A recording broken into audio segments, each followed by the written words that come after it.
من ذا الذي يقرض الله قرضا حسنا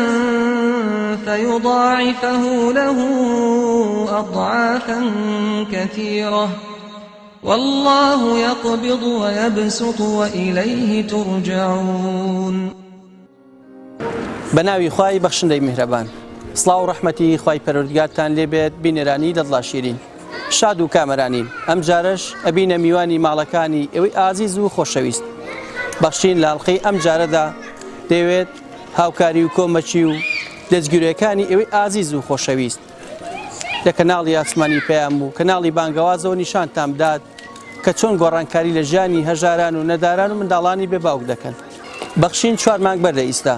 سەردانی قەزای شارە زووری کرد. لێ بووینە میوانی ماڵێکی بێنازی بێباوکی بێخانەولانە.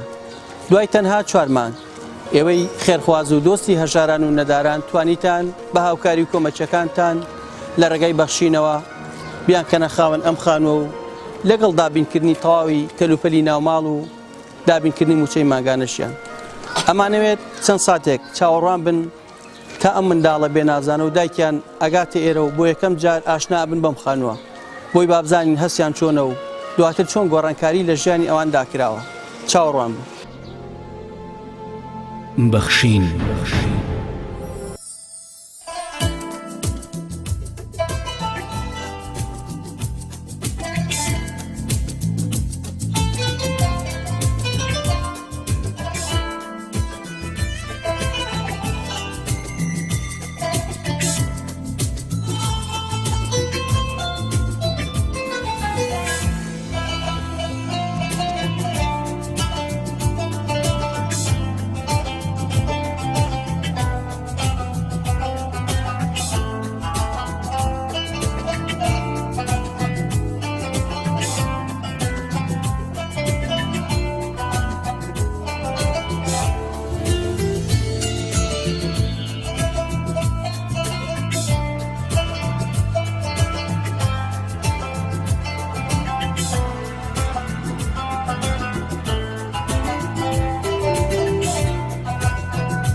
بەنای خوای گەورە و میهرەبان و زۆر سپاسی بەرنامەی بەخشینەکەم بەخێر بێنی یاخوا سەر چاوم. زۆر سپاسی ئەو خوشک و برا بە ڕێزانەیەکەم کە یارمەتیان داوین و ئیتر دوعای خێر بێ، ئیترە بۆنی هەر شتێک و بێ هاوکاریان کردوین. سپاس بۆ خوا ئیمڕۆیەکەم ڕۆژە هاتوین تا ئەم خانەوە وەڵا هەر لە وەختێ دەرگاکە کراوە هاتینە ماڵترەوە و گوڵ گەشاین و ئەمە نەخۆشە. خوای گەورە یارمەتیاندا، خوا سەرفرازی ناو قەمەتیان کە ژیانێکمانەیە. یعنی ئەمڕۆ هاتوین لە خەوا نەمبینیوە لە خەیاڵان نەمبینیوە، ئیتر نازانم سەریش چی بکەی، هەموو شتێکمان جوانە. سپاس بۆ خوای گەورە. پێشتر نەتەزانین لە چی گەڕەکێکە و خانۆکە ڕەنگی چۆنە و وەڵا نەوەڵا نەمەزانی حالە چ شوێنی. ئیتر وەڵا ئیتر زۆر سپاسی ئەوەی شەکەم مامۆستا لوقمانەکەم ئیتر وەڵای هاتی ئیتر وە گوڵی عین لە دوێنەوە تەلەفۆن کراوە وتیان مامۆستا لوقمان وتی خوشکەیان خانۆکەتانتر بەیانی ئیشەڵا ئاڕۆن بڕۆ جلوشت بۆ مناڵەکان بکڕە. خۆ ئاگای لێ کوڕە بچکۆلە لە خۆشە دایکیان با بڕۆین ئەم خانوو ناخۆشە با بارکەین بۆ خانۆکە ئێستا لە خۆشیە نازان چی بکەن. وەڵ لە خۆشە حەزەکەم بگرین، ئەمە نەخۆشە حین لە خەیاڵانە بووە لە خەوانم بینیوە. ئیتر ماڵێکی جوان لە هیچم کەم نییە. سپاس بۆ خوا. یەکەم دەقەکە بینیتان ئەم خانووە بەلاتانەوە جوان بوو؟ ئەڵێم ئەمەنە جوان بوو، حەزمە کرد بگریم لە خۆشیە. هەر زۆر جوانە، نازانین تەماشای چی بکەیت، تەماشای سەقفی بکەیت، دیواری بکەیت، کەوانتەری بکەیت. ئەم دەرگا جوانانە، مەعرەزی جوان، غەسالەیە نەم بوو، سەلاجێ مجەمیدەیە، تەلەڤیزیۆنە، ئیتر هەموو شتێک یعنی کاملە. ئیتر ماڵێکی کە دوو کەس ئیش کاتیایە دەوڵەمەند و سەرمایەدار و ئیتر هەروەکو مرشتی هەیە. سپاس بۆ خوا هەموو شتێکی جوانم هەیە. پێش ئەم چەند دقەی ئێستا لە خەیاڵتان بوو بەخشین لە ڕێگەی خێرخوازانەوە شتێکی ئاواتان بۆ بکە؟ واللهی ئومێدم بوو سپاس بۆ خوا یعنی هەریەوە هاتن بۆ ماڵەکەم ئیتر خەڵکی ترمە بینی لە دامایی بۆ بەختی و فەقیر و ژیانیان گۆڕابوو ئیتر سپاس بۆ خوا وەڵای منش ئومێدم بوو وتم مادەمان هاتوونەتە ماڵەکەم ئینشەڵا منیش وەکو ئەو ماڵان تری دڵی ئێمەش خۆشەکەن ئەرە وەڵا ئومێدم بوو سپاس بۆ خوای گەورە.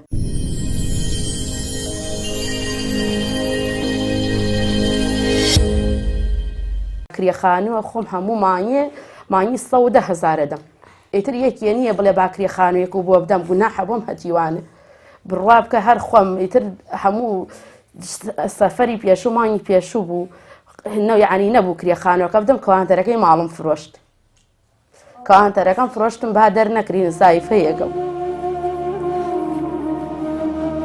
ترژیانمان زۆر ناوە بۆ کریەخانوو. ئەگەر جیاوازێ بکەن لە نێوان 4 مانگ بەر لە ئیستا کە لە خانوویەکی کرێژیانتان بەسەر دەبرد ڕۆژانە مناڵەکانە جێهێشت لەگەڵ ئیمڕۆ چۆنە؟ وەڵڵی هەر زۆر زۆڵا لەوەتی هاتوون و کاتێ بۆ ماڵەکەم ئیتر سپاس بۆخوا نەچوون بۆ ئیشی دەشت ئیتر کرێخانوو لەو کاتێەوە ئیتر هەر بەرنامی بەخشین یارمەتیدام ئەن کرێخانەوەکەشیداوە کرێخانوش خۆ هاوردوێتی ماڵ ساڵقمان و کوڕەکەمان بردوێتی بۆ ساحێب خانوەکە نەوەڵا ژیانمان زۆر گۆڕاوە لەو لا خانوێکی شەرقی ناخۆش پیسوپۆخەڵ و ئەیرە هەر کوجا مەرحەبە ئەیرە هەر زۆر زۆر خۆشە نەوەڵا یعنی ئیتر ژیان لەمە خۆشت بڕوا ناکەم هیچ بێ وەڵا ئەمەنە دڵیان خۆشە مناڵەکان.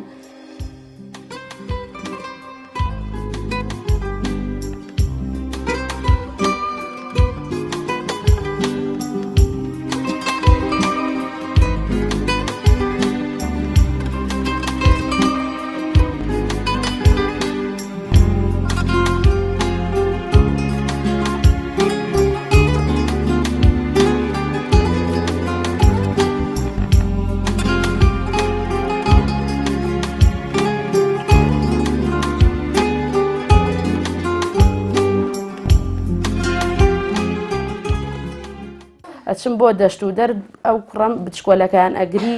ئەڵێ دایکیان جێم مەیەڵە بەخواجارەوە ئەینێرم بۆ لای دایک مەڵێت خوادایە ئەترسمەم لێرە بەخوا جامخانە کلی لە دەم وەستی خاڵی ئەڕۆن بۆ مەکتەب ئیتر نیمەڕوان ئەگەر دایکم بێ ئەماگای لە مناڵەوەی ئەوە ئیتر یام لای دەرو دەراوسە جیت یاڵم ئیتر تێنەوە لە فێ بیخۆن نەیخۆن هەر ئەوەی ئیتر هیچ ناخۆن ئێواران تێنەوە لە دایکیان چێشتکە ئێڕۆڵە یا من جارەوەی بانگی مەغری و هەم لە 3 سایق ئیتر تێمەمان و مردوو بۆ ناتوانم چێشتکەم بۆ خۆم بۆ مناڵانە تر نازان بڵێم چی وەڵا نەوەڵا ئیتر لەو کاتەوە ئیتر نەچوم بۆ دەشت و دەر کاتێک هاتنە ژوورە و مناڵەکان قسان لەگەڵا کردی باسی چیان کرد؟ وەڵا ئەمەمان ئەم کچیانەوەی دایکیان دووز لەم لێ دەتخوا بزانم دایکیامە خەو نییە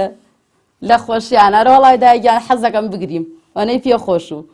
ئەرە وەڵا ئەوەنە دڵیان پێی خۆشە بەخوا ئەڵێمەوە دوێن لە دوێنەوە ئەو کوڕە دایکیان تخوا با بڕین بەخوا من ناخۆشە خانوەکەی خۆمان ئیتر تاوەکو هاتین بۆ ئەیرە مشمان لە خۆشەی دایکیان بەخوا منش قسەیەکەم ئادەم چوینەتە خانە خۆشەکەی خۆمان زۆر دڵیان پێی خۆشە یا ڕەبی خوای گەورە چۆن دڵی ئێمەتان خۆش کرد خوا لە دنیا و قیامە دڵتان خۆشکا ئیتر ئەوەی دوعای خێری بۆ کردوین ئەوەی یارمەتی داوین زۆر سپاسانەکەم وەڵی نازانم لە خۆشیات چی قسەیە بکەم ئەوەنە دڵم پێی خۆشە. لەو ماوەیە کە لە ماڵ بوویت و نەچوی بۆ دەرەوە مناڵەکان جێنەهێشت هەستیان بە چیە کرد؟ وەڵی هەستیان بە خۆشێکی زۆرە کرد تر خۆم لە ماڵاوم سەرپەرشتیمەکردن سپاس بۆ خواتر ژیانیان زۆر گۆڕاوە تۆ دایکی لە ماڵا بێ و لە ماڵانەی وەکو یەکە ئیتر دەستە حالمە ماڵە ئیتر لە هیچیان کەم نییە ئیتر هەر شتێکیان بکەم لەوەتەی بەرنامەی بەخشین هاتووە زۆر ژیانمان گۆڕاوە لەو ڕۆژەوە هاتوون بۆ ماڵمان ئەرە وەڵا ئیتر پێشری عنی خەڵک ئەوەنە وەڵی وای بوو خێری بۆ هاوردم ئەیوو وەڵی نەمبینیوی عنی ئەو تا لە بەرنامەی بەخشینەوە بینیوی ئەرە وەڵا ئیتر هەموو شتێ بەخوا ئاگای لێ ئەم ئیتری کابریا بوو بەقاڵ و ماڵی ئاوا بێ خوا لێ لیەوە بەخوا هەموو شتێکی بۆ هاوردین ئیتر لە بەرجارەوە هەوڵین هەر لەبەر دەرگاکە دایانێ ئیتخوانەوەکو شەرم بکە ئیتر یعنی ئیتر میوە و سەوز و هەموو شتێ ئیتر ئەم کوڕەمانە چوو بە نانەوە ئیتر ئەو کابرا نانی گەرم ئیتر بچوایە بۆ هەموو شوێنە ئیتر شتیان هەروە داپیان ئیتر دوای دەرکەوتنتان بە شێوازێکی تر خەڵک ماڵ ئەرە وەڵا ئیتر یعنی پێشتر خەڵک ئەوەنە نەیەناسین ئیتر خۆمان داوە بەرنامەی بەخشین ئیتر خەڵک بینینی ئیتر ئەیناسین خەڵک زۆر هاوکاری کردین زۆر گۆڕا ئەرە وەڵا سپاس بۆ خوا لەوەتەی خۆمان داوە بەرنامەی بەخشین ژیانمان زۆر زۆر گۆڕاوە حەمد و سەنا بۆ خوا.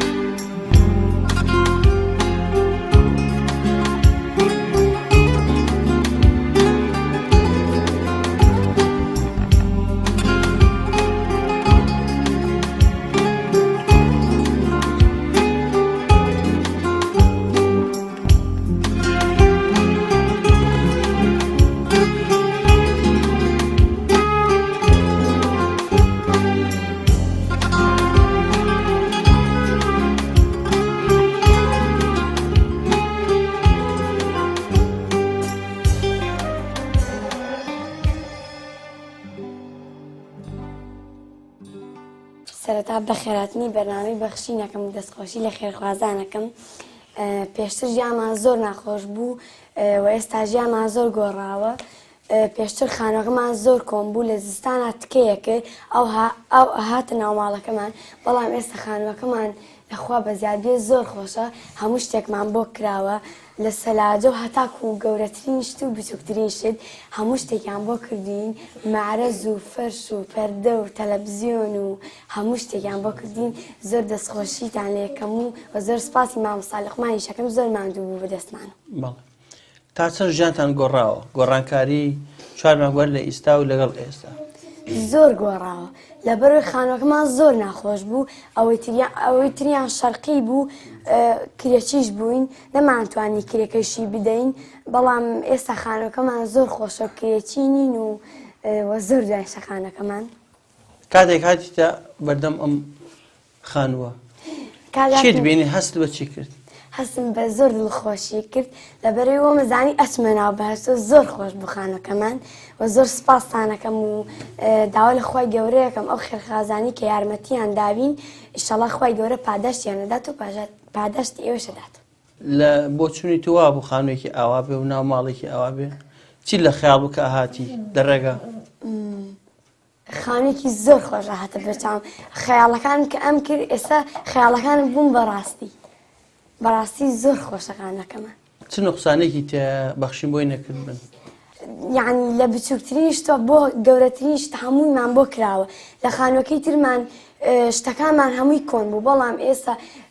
لەخوا بە زیابە شتەکانمان زۆر تازەونێ.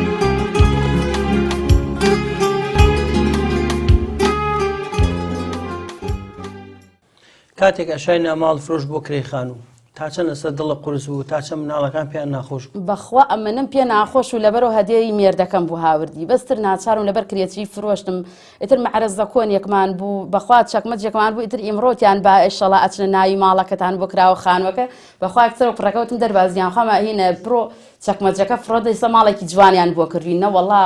ئیتر یعنی شتی وامانە، بەخوا تەباخێکمان بوو ئەبایەترێکێ بەهاتە پێشام و تخواز و تەلەفۆنم بۆ بکە دوو چاوی ئێشیە کرد، ئەنا فریانەیەکەوتم، بەڵام سپاس بۆخوا لێرە 20 نەفەر مەغریبێ بماڵم کێشەم نییە، ماڵێکی جوان لە هیچم کەم نییە، نەوەڵا لەوێ هەرتر یعنی شەرقی و خانوویەکی ناخۆش، تر لێرە خانوویەکی غەربی پاک و پختەی تر وەڵی زۆر خۆشە زۆر. ئەو کاتە هەندێک جووربەرگر لە ناو گونیە و لە ناو هەندێک کارتۆن هەڵگرتە بوو، بەخوا ئەوە هەر لە متبەقەکەمە هەرچی شتە گشتیم لە ناو مقەبای هی سۆبا و مقەبای گزگی کارەبای گشتیم لەنا ئەوەدانێ ئەو مەعرەز یەکەڵێندا گیان بیستێنە شتەکانمان با بیخێن ناو تاکێکی پاگەژم ڕۆڵە یان نیمە دەسەڵاتم نییە، هەر ئەوەم بشکەوەم بەسنی با کرێکە بدەم، ئەنا بەخوا کەوانتر یەکم بووە دڵدانەوە نەجوان و مقحد لە ناوی نادەم، بەس لەبەر نەبوونی ناچارم وتم با کاورا دەرم نەکا فرۆشتم بۆ کرێخانوەکە، وتم با کرێخانوەکە بدەم ڕۆژ دەرنەوە بڵێنە مزایفە هەموو ڕۆژێ بارەکە پارە نەوە کە بتوانم مەعرەزێکی جوان بکڕم بۆ مناڵەکان یام شتێکی جوان بکڕم، ئیتر بەخوا ئەم کردە ناو چەکمەجە کۆنی یام هەر خڕمەکرم خستە سەر مەعرەزەکەم کردە ناو گونیە و شتۆ، بەڵام ئیسا بەخوا شتی دنیاشیان بێت گوێ نادەمێت جوان قەویەکەمی خەمە ناو تاکوشتو، ئەترش هەموو شتێکمان هەیە. کاتێک هاتیە ژوورەوە ناو ماڵەکەت بینی تا چەند بەویستی ئێوە بوو، تا چەند ئەم شتانە لە ئاستی ئێوە بوو کە دڵتان پێی خۆش؟ وەڵای ئەڵێم لە خەوا نەمبینیوە، ئەوە نە دڵم پێی خۆش عنی نە لە خەو نە لە خەیاڵ قەت بیرم لەوە نەکردووە عنی ئاواوی، ئەیتر لە هیچی کەم نییە، وەڵا ئەمە نە جوانە هەموو شتێکی جوانە، نازان باسی چی بکەم، دەرگا و مەعرەز و یعنی کەوانتەر و غاز و هەموو شتێکی جوانە، ئەم خانووە خۆشەیە، خوای گەورە پاداشتان داتەوە، یا ڕەبی خوای گەورەتان لێ ڕازیوێ، وا دڵی من ئەم نەڵانتانە خۆش کرد، وەڵای ئەوە نەخۆشە، نازان تەماشای چی بکەم لە خۆشیانە.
زۆر سوپاسی بەرنامەی بەخشینەکەم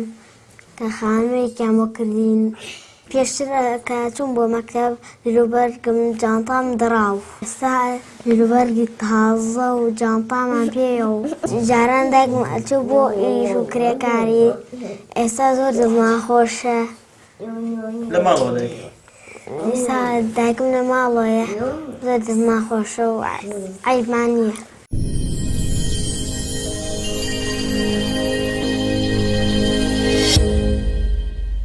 خەم و خەفەت ئەمەنە زۆرە نازام چۆن باسی کەم ئەو نەکیە شەو گرفت زۆرە ئیتر تۆ نەتوێ بجار وایە مناڵداوای شتێکەکە دایگیانەوەم بۆ بسێنە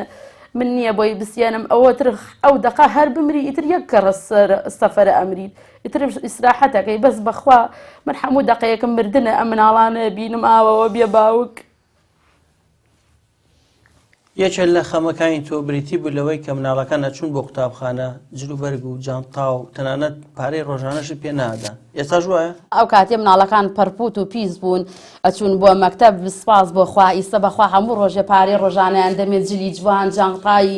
جوان کتێب و دەفتەر و قەڵەم و هەموو شتێکیان هەیە پارەیە کوڕەکەمان ئیستا ڕۆژێکی 500 نەوین بۆ مەکتەب ئەو کاتێ هیچ نەبوو. ئیتر جلی وانە بوو جانتانە بوو بە سپاس بۆ خوای گەورە لەو ڕۆژە و بەرنامەی بەخشین هاتووە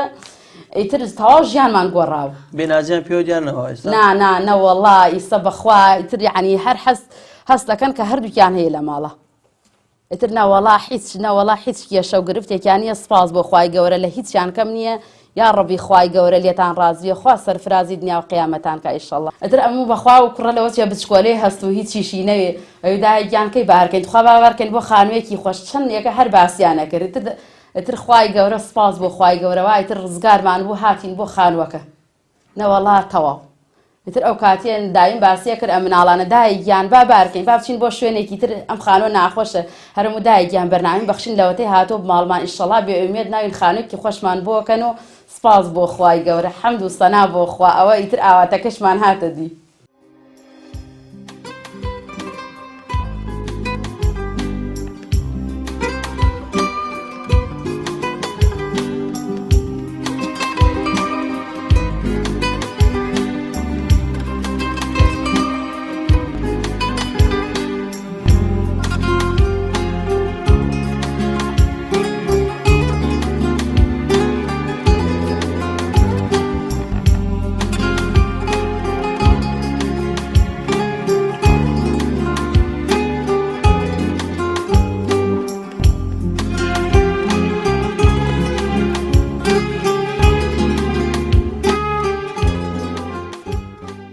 خێرخوازانی خۆشەویست پاش هاوکاریەکانی ئێوە لە دڵاشترین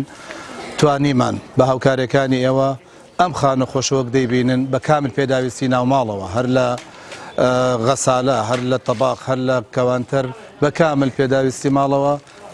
بۆمان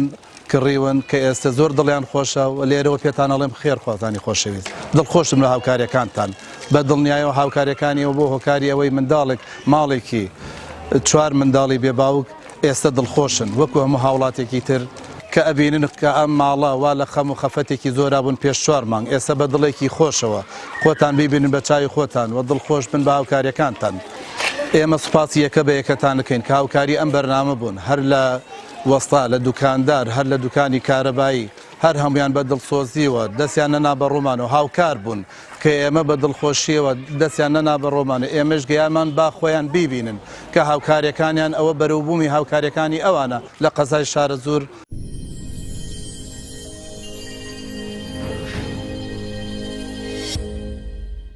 چەند ساڵە کەلوپەری تازەی ناوماڵتان نەبوو یعنی بەدڵی خۆتان شتێکی تازەتان نەکڕی بوو کە ئەمڕۆ هاتن هەموو شتێک ئامادە بوو. وەڵی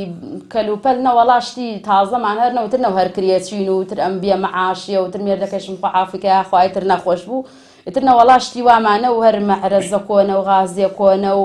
ئتر ئاوا خەسالەیە کۆنەمان و بەخواتر لەم دوای هەر عەمەلی نەمایتر ئیشی نەکرد بەڵام ئیستا ماڵێکی جوان یعنی ناوە خەیاڵ باسی کە یان نازام چۆنی باسی کەم لە هیچم کەم نییە غەسالەیەکی جوانە ئیتر جلیت یەکەم کێشەم نییە غازە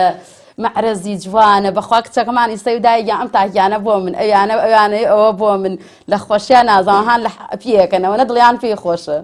سپاس بۆ خوای گەورە. زۆر سپاسی مامۆستا لوقمانی شەکەم زۆر هات بە دەمانەوە زۆر هاوکاری کردوین ئیتر یەکێ شتێکێدایە خوای گەورەی لێ ڕازیوە ئیتر بە دەمانەوە بووە ئیتر تەلەفۆنی یەکرد چیتان پێویستە چیتان پێویست نییە خوای گەورە بگاوە فریای ئەویش لێ لێوای ئینشەڵڵا.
لەو ڕۆژەوەی بەنامی بەخشین هاتن بۆ ماڵمان ژیانمان زۆر گۆڕاوە دایکم هیچ نەچوە بۆ ئیشی کرێکاری و کاتێ ئەچوو بۆ ئیشیش یەک خەممانە بوو خەمی زۆرمان هەبوو لەبەرەوەی من نەمەزانی چی بکەم لە خوشک و براکانم نەمەزانیان بی لە خوشک و براکان کەم و یان بی لە مەکتەبەکەی خۆم کەمەوە و مەعاشێکیشان بۆ براکەم بڕیوەتەوە لە ڕێی بەرنامەی بەخشینەوە و نەجاتیان کردین لە خانووی کرێچێتی و زۆر سپاسانەکەم و دەستخۆشتان لێ یەکەم هەتاکو ئەو ڕۆژێشی ئەمرم دوعای خێرتان وەکە. خانۆکەشمان سپاس بۆ خوایسە لە گەڕەکێکی یعنی تر ئەیرێش ئەم ناسراوە گەڕەکێکی قەرەباڵەخە زۆر خۆشە کۆڵانەکەی تر باشە سپاس بۆ خوا شوێنێکی پاک و پختەیە زۆر خۆشە. بەڕاستی زۆر سپاسی بەرنامی بەخشینەکەم یعنی شتێکی یان بۆ نەکردم ئەمەنە شتیان بۆ کردم باس ناگرێ موچەی مێردەکەم چەند ساڵ چەکدار بوو هیچیان بۆ نەکرد تا ئێستا مەعاشی نییە سپاس بۆخوا ئەم کوڕێ عینلەوەتی خۆم داوا بەرنامە موچیان بۆ بڕیوەتۆ ئیتر مانگ سی مانگ بێ سیویەکی مانگ بێ ئیتر ئەو ڕۆژە سەعاتنەوە ئیتر حازرم موچەکەی وەرەگرم ئیتر ماڵێکی جوانە هەموو شتێکی وەڵای هەموو شتێکیان بۆ کردم خۆزگایە دوو کەناڵی ئاوا بواە نەهەتی و دیار بوو نە فەقیر دیار بوو ئیتر یعنی فەقیر و هەر نەبینی لە هیچ شوێن دوو کەناڵی خۆزگای دوو کەناڵی تری وەکو ئێوە هەبوایی.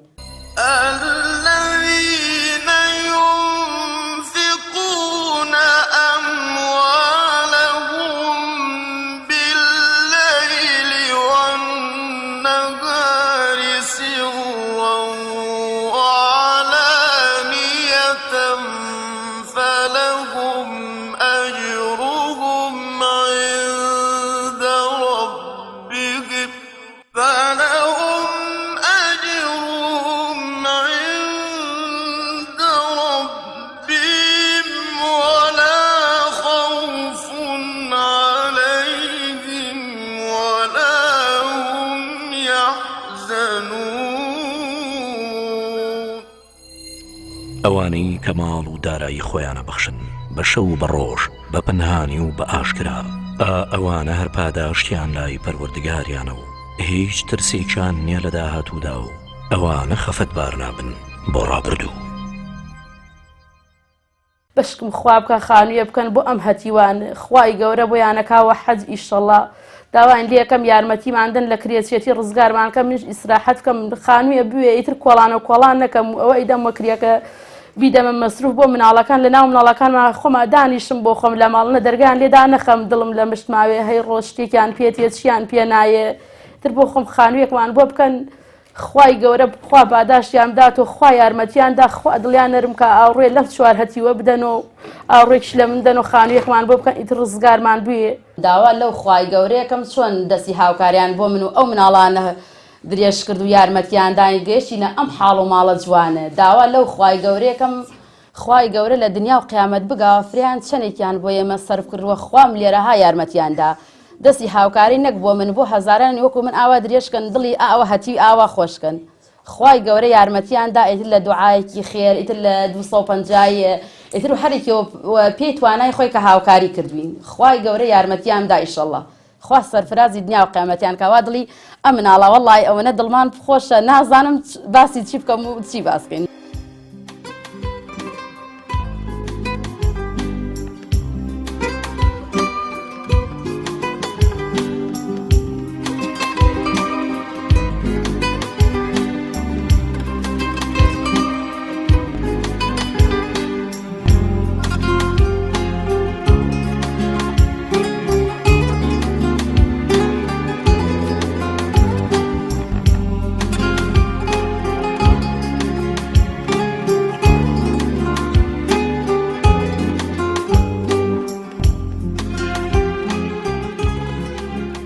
ئەگەر چی تا دوێنێ لە ژیانێکی کولە مەرگ و ناڕەحەت و لە کرێتی ژیانە بەسەر دەبرد ئەگەر چی تا دوێنێ دایکیان ئەچوو بۆ کرێکاری و لەم زراعەت و بۆ ئەو زراعەت کرێکاری ئەکرد بۆ ئەوەی بژێوی ڕۆژانەی منداڵەکانی پەیدا بکات تا دوێنێ منداڵەکان کاتێککە ئەچوون بۆ قوتابخانە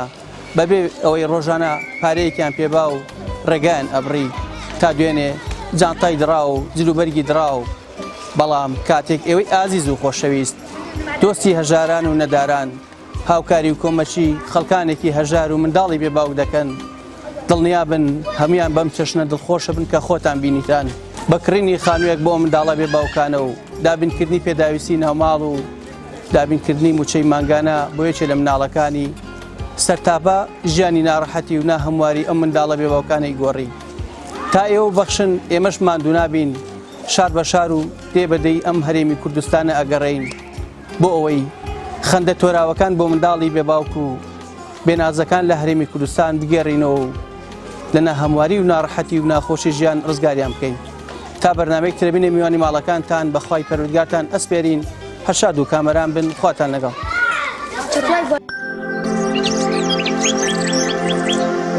Thank you.